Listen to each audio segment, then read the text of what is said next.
We continue tonight with a look at hunger in the river region. The faces of those living with food insecurity and the need for a meal may not look like what you'd expect. News Channel 6's Renata Dubose with that story. They may live in a nice place but really don't have food, or they may drive a nice car but really can't feed themselves. Choosing between wheat or white bread is the only choice some people have to make when it comes to their next meal.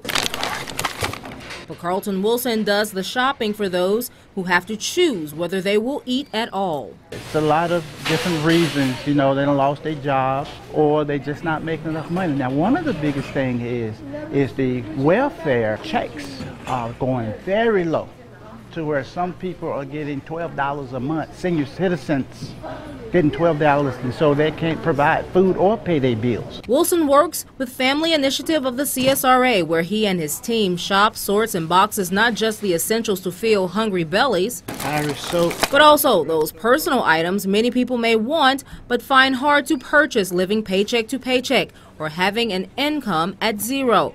Wilson is not the only one who can help place meals on tables. The community can begin now collecting foods or sending donations to Golden Harvest Food Bank to help. And there isn't enough good, solid, nutritious food in their pantries. Christina Alexander told us this year's It's Spooky to Be Hungry Food and Funds Drive will once again bridge the gap between those who can spare an extra plate with those who often see a table that's bare. Every dollar you donate, we can turn into 3 meals to feed hungry people. And some of them don't just go to one.